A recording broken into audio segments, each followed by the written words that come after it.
이번에 구세군 본부에서 우리 교회에 책을 한 몇백 권 기증해 주셨습니다. 책들을 분류하는 중에 모모라고 하는 책이 나왔어요. 저는 모모를 노래를 먼저 만난 사람 그런 세대입니다. 여러분 중에도 모모라는 노래를 들어보신 분들이 많이 있을 거예요. 기억하시는 분도. 모모는 철부지, 모모는 무지개, 모모는 생을 시계 바늘이다, 모모는 방랑자, 모모는 외로운 그림자, 너무 기뻐서 박수를 치듯이 날개짓하며 날아가는 니스의 새들을 꿈꾸는 모모는 환상가. 근데 왜 모모 앞에 있는 생은 행복한가? 이런 노래 같이 한번 불러볼까요? 모모는 무지개. 네, 뭐 그냥 하는 소리인데 또 이런 거는 잘 따라하시고 고마워요. 78년도에 대학가요제 대상을 받았더라고요. 모모는 독일의 아동문학가 미하엘 엔데의 1973년 동화책입니다. 주인공 이름이 모모고요. 에밀 아자르라고 지금 요즘 세대에 나온 그 생애 한가운데선가 하는 책에도 모모가 주인공인데, 요즘 젊은 친구들은 모모라 그러면은 그 에밀 아자르 책의 모모를 말해요. 근데 우리는 그 옛날 김만중 신가가 불렀던 노래 모모를 더 생각하고, 원래 이 모모 책은 나올 때 모모, 시간 도둑과 사람들에게 빼앗긴 시간을 돌려준 한 아이의 이상한 이야기, 그렇게 이제 부제가 달려 있는 책입니다. 세상을 정복하려고 하는 악한 사람들이 시간을 이제 접수를 하기 시작을 해요. 회색빛 양복을 입고 다니면서 세일즈맨처럼 시간을 팔러 다닙니다. 사람들에게 가가지고 당신들이 얼마나 시간을 낭비하고 있는지를 정확한 계산을 해가지고 보여주는 거예요. 그래서 남은 시간을 자기들에게 팔라는 거죠. 모든 것을 돈으로 결제되는 그런 사회인데, 시간으로 물건값을 대신할 수 있도록 그렇게 결제할 수 있도록 해줍니다. 예를 들면 이발사 푸시 씨가 시간을 팔았어요. 회색 신사가 아주 교묘한 방법으로 이 사람에게 이제 꿰는 거죠. 여자 만나는 시간, 어머니와 얘기하는 시간, 노래하고 책 읽는 시간, 앵무새와 보내는 시간, 손님과 잡담하는 시간, 이런 시간들을 다 해가지고 계산을 해가지고 당신이 엉뚱한 데다가 얼마나 시간을 많이 허비하고 있는 줄 아느냐, 이래가지고 막 착각하게 만들고 막 헷갈리게 해가지고, 그래서 시간을 사가 버리는 거예요. 내 남은 시간, 내가 버리는 시간을. 그래가지고 사람들이 다 그 말 듣고 보니까 자기의 시간이 남는 것 같으니까 계속 시간을 팔죠. 그만큼 그 시간만큼 이제 나는 소유가 되는 거고 돈이 되는 거고, 그 시간을 팔아서 시간을 마음껏 쓰면서 그렇게 누리는 거예요. 물 쓰듯이 시간을 낭비해요. 근데 이제 시간을 팔고 나니까 그 다음을 몰랐던 거죠. 시간이 모자라는 거예요. 시간이 없는 거예요. 시간에 쫓기는 거죠. 자유가 사라져 버렸어요. 사람들은 시간에 허덕이기 시작합니다. 그리고 더 중요한 거, 종착역이 다가오는 거예요. 생각지도 않았는데 내 마지막, 내 끝날 시간이 다가와 버리는 거예요. 영혼을 팔아버리고 시간을 팔아버려가지고 나중에는 쓸 수 있는 시간이 없어져 버린 사람들. 예를 들면 태엽 시계가 옛날에 있었죠. 태엽을 감아두었는데 그 태엽이 다 풀려고 나면은 시계가 딱 서버리는 것처럼 내 시간이 다 빠져나가 버리고 내가 서버린 거예요. 그렇게 시간이 다 없어질 위기에 처했는데도 사실은 사람들은 모르더라, 이 말이죠. 지금 내 시간이 가까이 오고 종착역이 가까이 오고 내 끝날 시간이 왔는데도 사람들이 그 위기의식을 느끼지 못하더라. 근데 결국은 모모라고 하는 한 아이로 말미암아 사랑이 회복되고 시간이 회복되고 모든 것이 회복되는 그런 이야기가 모모라고 하는 이야기예요. 그 메시지는 시간의 소중함과 우리 사람들 안에 사랑이 얼마나 소중한가. 자료를 찾아보니까 요즘도 이 모모라고 하는 책이 아마 어떤 사람들에게는 감동이 되겠죠. 그러면서 지금 바로 몇 달 전에도 자기 블로그에 이 모모 이야기를 하면서 나는 잘 살고 있는가, 내 인생은, 내 시간은 어떠한가, 정말 사랑은 나를 구원할 수 있을까, 다 이런 생각을 하면서 이 책을 읽고 있더라고요. 근데 이 모모의 메시지가 이렇게 시간의 소중함이나 사랑의 소중함에 대해서 얘기하는데, 거기까지 가게 되는 핵심 개념을 알아야 돼요. 왜 이런 일이 일어나고 있는지. 그게 뭐냐 하면은 착각과 무감각입니다. 착각, 무감각. 무슨 얘기냐 하면은 사람들이 정말 모른다는 거예요. 오늘날로 말하면 우리 돈, 정말 돈만 있으면 다 될 것 같지 않습니까? 돈 없어서 돈 때문에 아프고, 돈 때문에 힘들고, 돈 때문에 싸우고, 돈 때문에 죽기도 하고. 근데 여러분, 그 돈 버는 것만이 최고의 가치라고 착각하고 산다는 거죠. 돈만 있으면 다 되는 줄 알고 착각하면서, 그리고 진짜 위기가 무엇인지는 무감각하게 살아가고 있는 시대다. 거기에 대해서는 무감각하다는 거죠. 돈 많고 부자 되고 내가 잘 살게 되면 어떤 일이 일어나게 될 것인가에 대해서는 무감각하면서 돈만 있으면 될 줄 알고 착각하며 사는 우리들. 진짜 위기가 무엇인지를 모르는 우리 시대. 그리고 정작 나에게 남은 시간이 얼마 없다 하는 것을 모른다는 거예요. 내 시간이 얼마 남지 않았다는 걸 모른다는 거예요. 그리고 이 시간 동안 내가 정말 어디에다가 내 삶의 가치를 두어야 되는지를 모르는 시대에, 모르는 사람들이 오늘 우리 시대의 사람들이다, 그런 말이죠. 모모 이야기가 단지 책이나 그 옛날 이야기가 아니라 오늘 우리들을 한번 돌아보는 계기가 되도록 생각을 하게 한다는 거예요. 벌써 올해 마지막 달, 두 번째 주, 이제 3주밖에 남지 않았습니다. 지난 날 우리 한번 돌아보면은 나름대로 열심히 살았겠죠. 바쁘게 살았겠죠. 모모에서나 지금 우리나 다 바쁘게 살아갑니다. 열심히 삽니다. 바쁘다는 말을 입버릇처럼 말합니다. 바쁘게 살았는데 그 바쁨에 정말 내 삶의 가치가 있었을까라고 하는 질문인 거죠. 시간 낭비하면 안 된다는 건 너무나 잘 알아요. 그런데 그 절약하고 아꼈다고 생각하는 그 시간에 우리는 정말 가치 있는 일을 했을까요? 내가 그렇게 아끼고 내가 그렇게 소중하게 시간을 썼다면 그 시간에 정말 내가 그 절약한 시간을 진정한 나를 살리는 시간으로, 내 삶에 가치 있는 시간으로 사용했을까 하는 이야기입니다. 도리어 내가 누군지도 모르고 나를 잃어버리고 있는지도 모르고 진짜는 모르고 살아가는 무감각한 삶을 살고 있지 않았는가? 분주하게 살아온 날들 참 잘 살았다, 올 한 해 참 잘 살았다, 그렇게 말할 수 있는 사람이 얼마나 되겠습니까? 혹시 도리어 영혼을 팔아버리지 않았을까? 혹시 내 마음을 잃어버린 시간들이 아니었을까? 고민하게 되는 거죠. 질문 하나 해봅니다. 저 자신에 대하여도 여러분에게도 괴로운 질문이 될 수 있습니다. 여러분은 올 한 해 동안 여러분으로 인하여 가족들이 행복했습니까? 나로 인해서 내 친구들이 또는 나와 함께 일하는 동료들이 진정 행복했을까요? 이 질문이에요. 정말 나는 어디에다 가치를 두고 무슨 삶으로, 무슨 시간으로, 어떤 생각으로 올 한 해를 살아왔는가?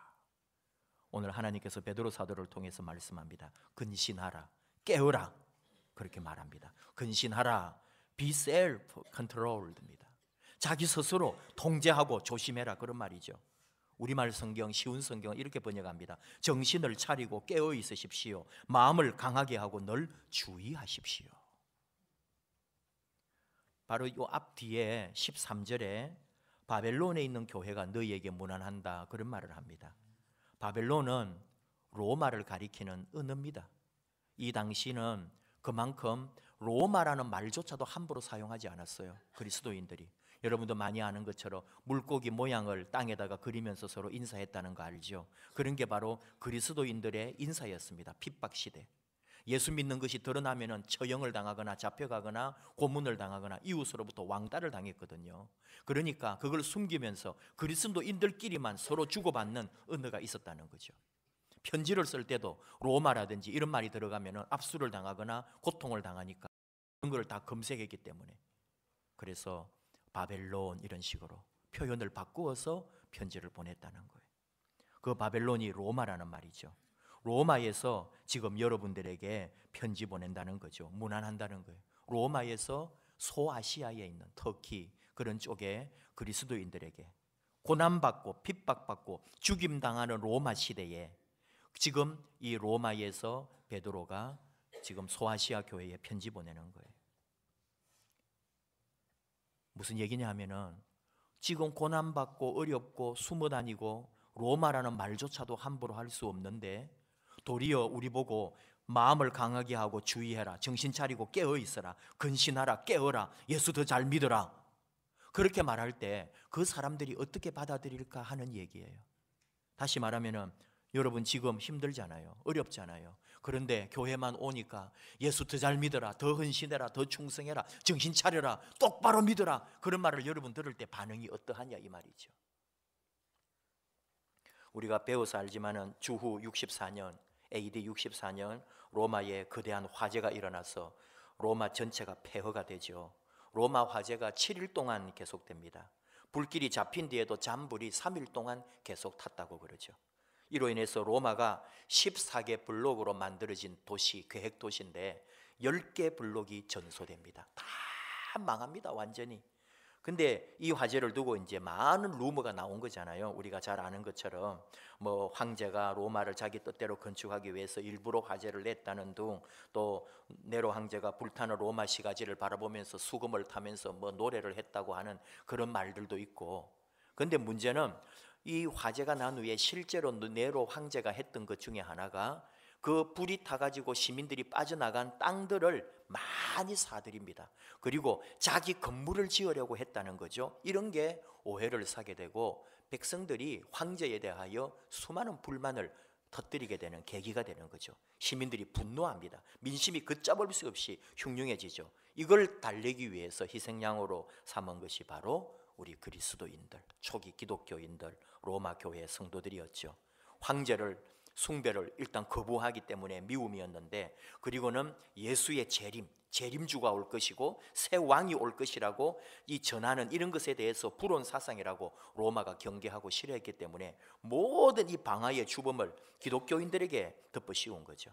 이번에 영화 바울 영화에서는 바로 그 주동자가 바울이어서 체포된 것으로 나와 있는데, 사실은 역사적으로는 맞지는 않죠. 이제 영화가 좀 더 이렇게 생동감 있게 하려고 그 기독교도들의 이제 주동자가 바울이라고 나오지만은 실제로 그렇지는 않습니다. 기독교인들을 체포하고 아주 잔혹한 방법으로 죽이죠. 털 같은 걸 덮어 씌워요. 털옷 같은 거, 짐승의 털 같은 걸 덮어 씌워 가지고 개들이 달려들어 가지고 물어 뜯어서 죽이게 합니다. 참 그리스도인들이 얼마나 많은 핍박을 받는지요. 십자가에 못 박아 죽이는 거는 뭐 너무나 비일비재했고, 심지어 이 정원에다가 나무를 박아요. 나무를 박아가지고 그 나무에다가 사람을 묶어가지고 기름을 발라가지고 불을 지르면서 횃불이다 그런 장난처럼 기독교인들을 사형을 시키고요. 바울 영화에도 그 벽면에다가 높은 곳에 사람을 달아놓고 불을 질러서 죽이는 그런 장면이 나오죠. 다 그게 역사적으로 남아있는 기록들입니다. 제일 많은 거는 원형 경기장에서 굶주린 사자들에게 찢겨서 죽게 만드는 거죠.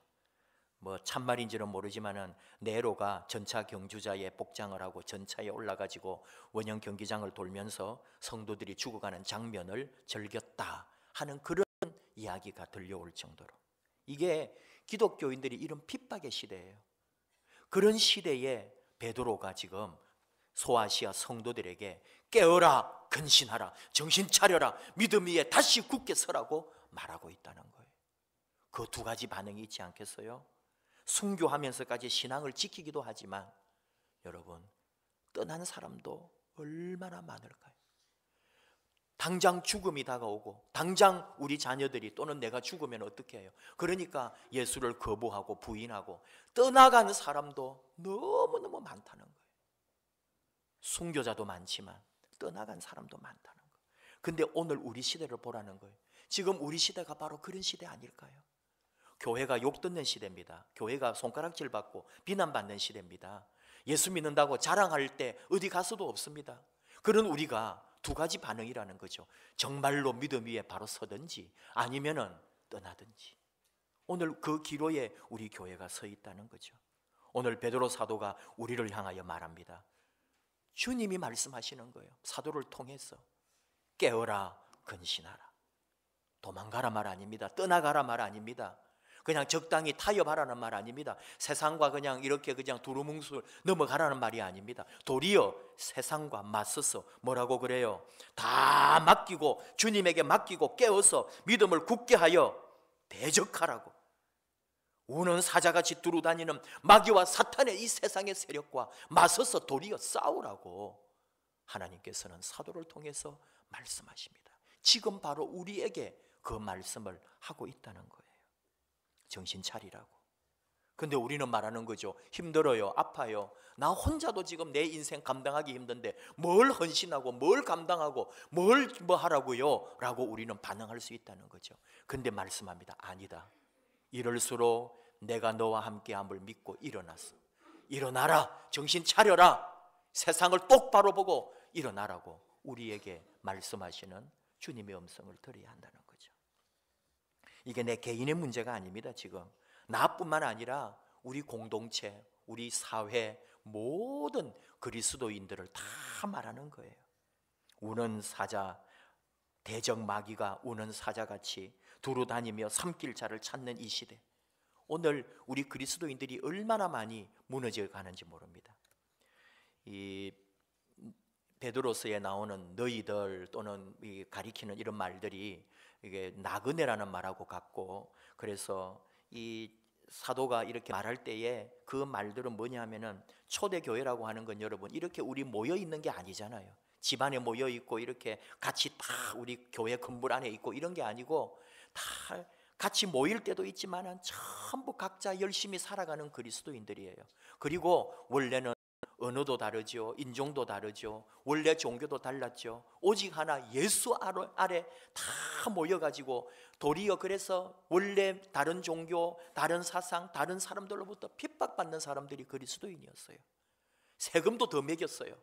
법도 더 음한 잣대를 대가지고 그리스도인들이 걸려들면 더 많은 고문을 하고 매질을 하고, 소아시아 지역이라든지 다 예수 믿는 사람들이 그런 고통을 당한 게 초대교회 그 시절에, 지금 이 베드로서를 쓰는 60년이나 70년 그리고 나중에 100여 년 가까이 한 150년 될 때까지 얼마나 많은 지역에서 그리스도인들이 핍박을 받고 죽었는지 모릅니다.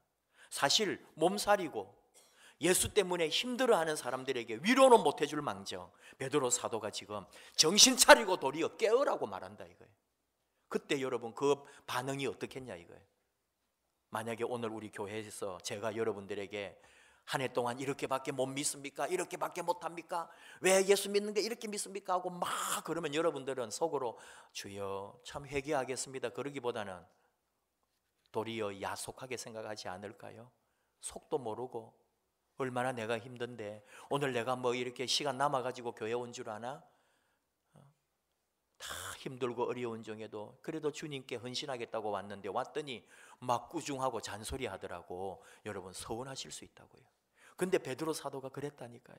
초대교회 그 핍박받고 죽어가는 사람들 앞에 예수 때문에 고난받고 고통받는 사람들에게 깨어라, 근신하라, 일어나라고 말씀하시잖아요. 근데 그게 사실은 맞다는 것을 우리도 알고 있습니다. 주저앉아야 됩니까? 무너져야 됩니까? 사탄 마귀가 우는 사자같이 광명한 천사같이 강교한 뱀처럼 돌아다니면서 치밀한 공작을 하고 우리를 영혼을 막 유혹하고 넘어뜨리려고 하는데 거기에 그냥 매몰되어 들어갈 것이냐 이 말이죠. 아닙니다. 오늘 우리는 다시 깨어야 합니다. 일어나야 합니다. 왜요? 예수님이 오시기 때문에. 우리 주 예수님이 지금 오고 계시기 때문에. 그래서 우리가 뭘 한다고요? 준비해야 된다는 거죠. 기다리는 마음을 이제는 준비하는 마음으로 주님이 오실 수 있도록, 우리 주님이 마구간에 태어났다고 우리가 전통적으로 알고 있는데 그분이 그 마구간에 누울 수 있도록 우리는 구유를 닦아야 되지 않겠습니까? 그분이 누울 자리를 마련해야 되지 않겠습니까? 다시 말하면 내 영혼의 구유, 내 마음의 구유를 준비해야 한다는 거죠. 그것이 뭘까요? 내 자신을 먼저 다시 한번 이렇게 세우는 거죠.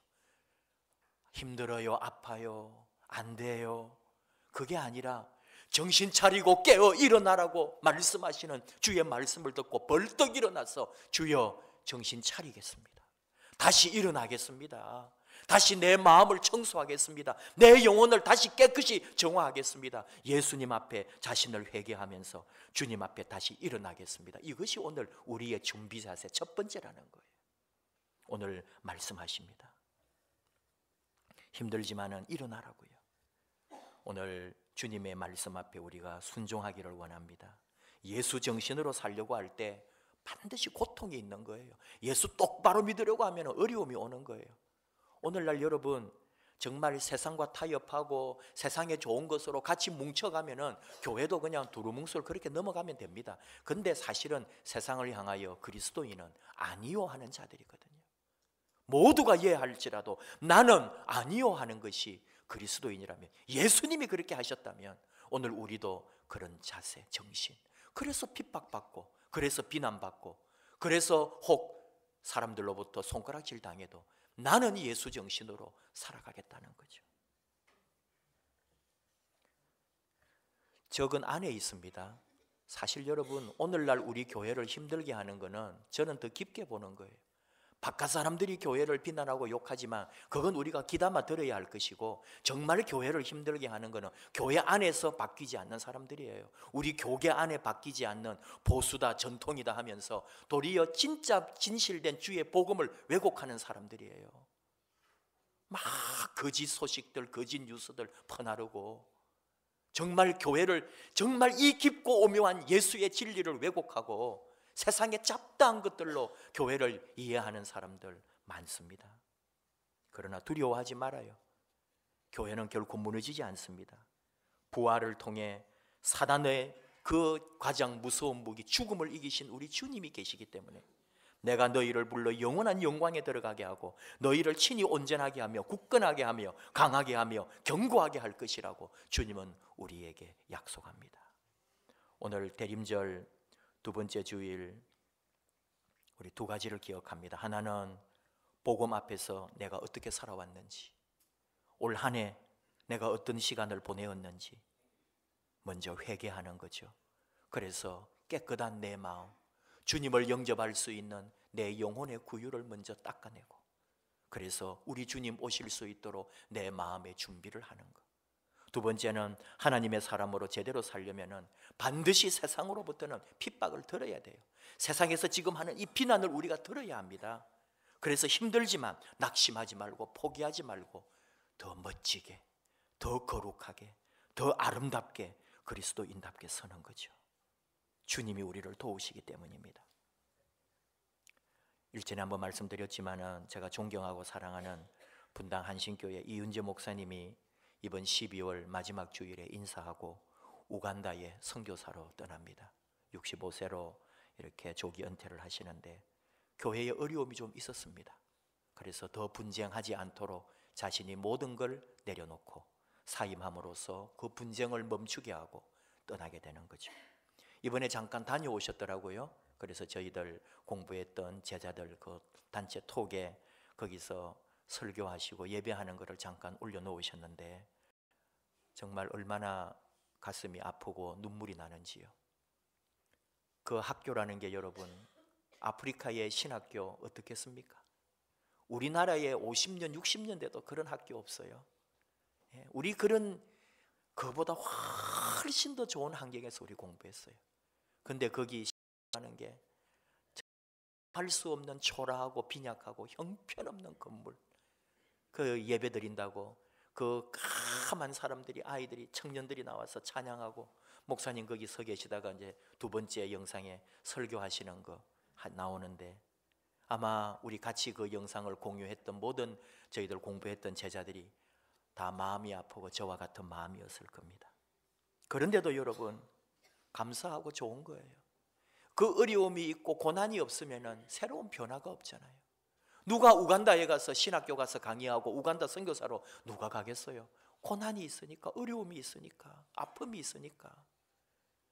대적하는 자가 있었지만 자기가 다 감수하고 그리고는 주의 길을 가겠다고 65세에 아프리카에 선교사로 떠날 때 감정이 있겠지만 그의 마음에는 더 큰 자유와 기쁨이 있고 바라보는 우리들에게 귀감이 되고, 우리도 다음에 나이가 들어가면서 어떻게 목회의 길을 마무리하고 마지막 신앙의 길을 정리해야 될 것인가를 미리 보여주시더라, 이런 말이죠.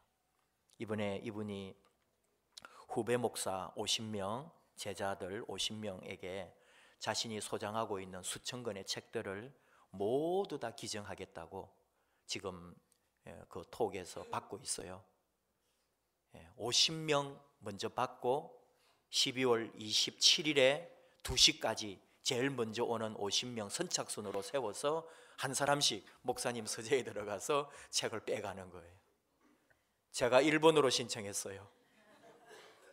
그날 저는 새벽부터 달려가 있을까 그럽니다. 분당 안신교회 목양실 앞에 새벽부터 가가지고 일본으로 서 있으려고요. 그래가지고 2시에 문 열면은 제가 먼저 가서 저에게 허락된 책, 좋은 책만 빨리 뽑아오려고 그런 생각을 했어요. 여러분, 그렇게 다 죽어가는 거예요.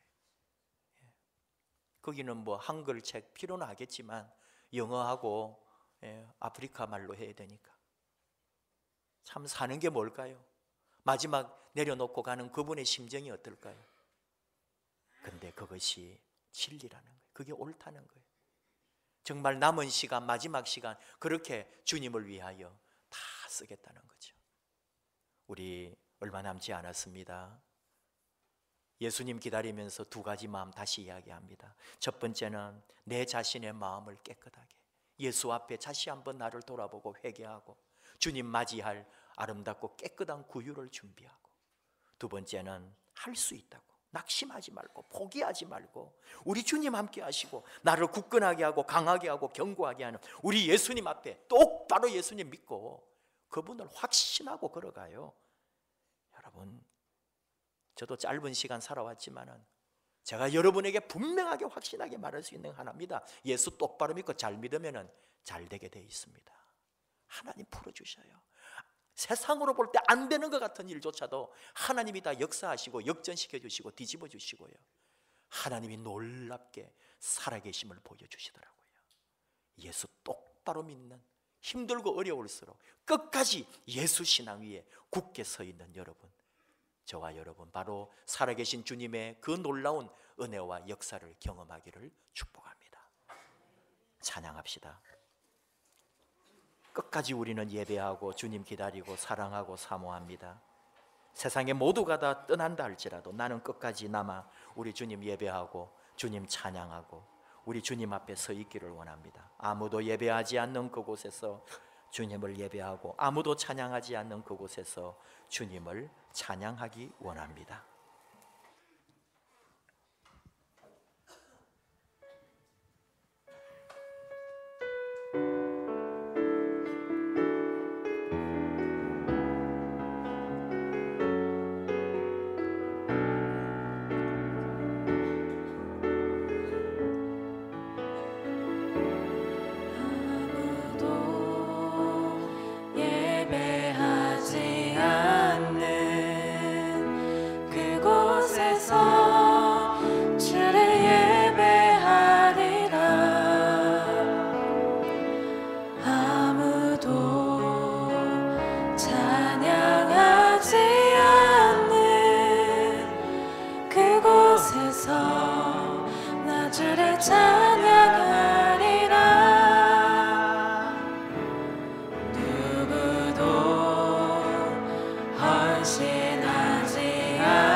다시 한번 찬양하시겠습니다. 아무도 예배하지 않는, 아무도 예배하지 않는 그곳에서 주를 예배하리라. 아무도 찬양하지 않는 그곳에서 주를 찬양하리라.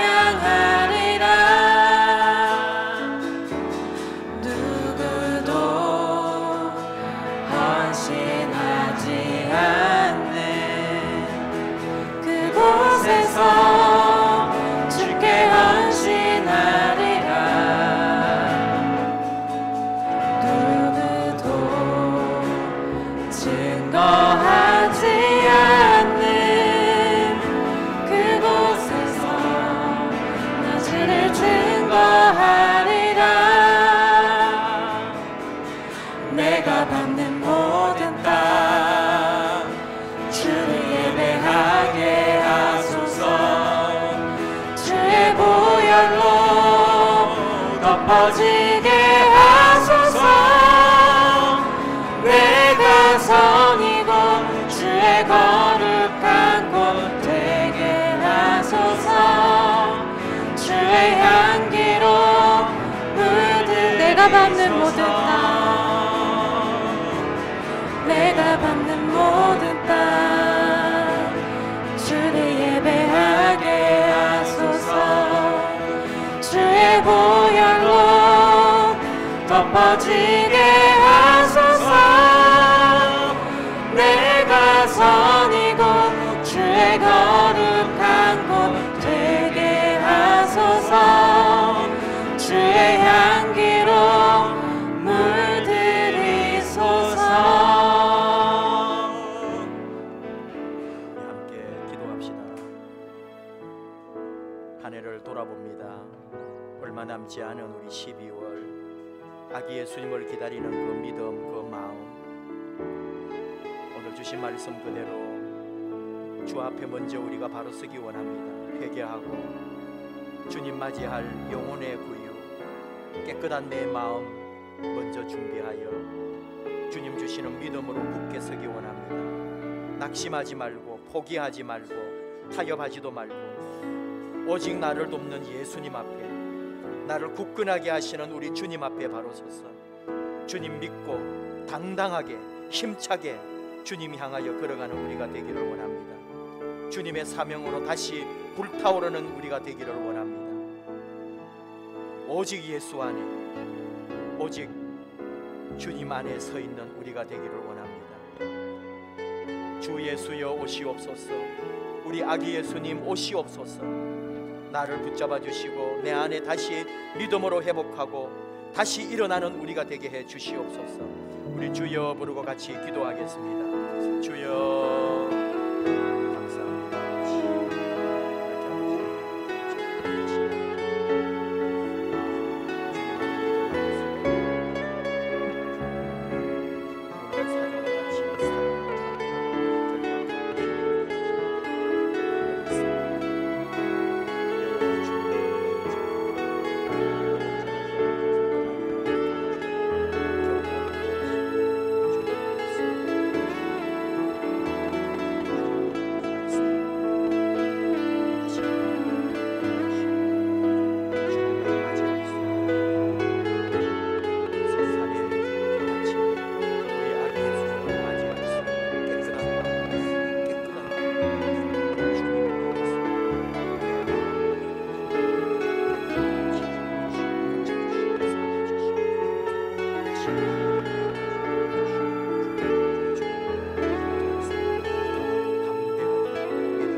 하나님 아버지 감사합니다. 아기 예수님을 기다리면서 대림절 두 번째 주일 다시 한번 우리 주님을 사랑하고 사모하며 또 말씀 들으며 기도합니다. 우리 아기 예수님 맞이할 수 있도록 내 마음의 밭을, 내 영혼의 구유를 먼저 깨끗게 준비하게 하여 주시옵소서. 아기 예수님 누일 수 있도록 내 영혼이 먼저 치유받고 내 영혼이 회개하고 내 영혼이 정결하기를 원합니다. 회개하는 심령으로 우리 아기 예수님 맞이할 수 있도록 인도하시고, 그리고 우리 주님과 함께 더불어 결코 낙심하지 말고 포기하지도 말고 타협하지도 말고 강하고 담대하게 당당하게 힘차게 우리 주님 앞과 함께 동행하는 저희들 되게 해 주시옵소서. 믿음 위에 굳게 서서 우는 사자처럼 우리를 삼키려고 오는 마귀와 사단의 세력과 맞서서 영적으로 다시 불타오르며 믿음으로 사명을 회복하는 저희들 되게 하여 주시옵소서. 주님 오시고 새날 새 시간이 올 때 더 예수님 앞에 굳게 서서 주 예수의 믿음의 확신에 서서 소망 중에 걸어가는 저희들 되도록 함께하여 주시옵소서. 지켜주신 것 감사하고 한 해 동안 인도해 주신 것도 감사하고 남은 시간 주 예수님과 함께 승리하는 복된 시간 되게 하여 주시옵소서. 예수님 이름으로 기도하옵나이다. 아멘.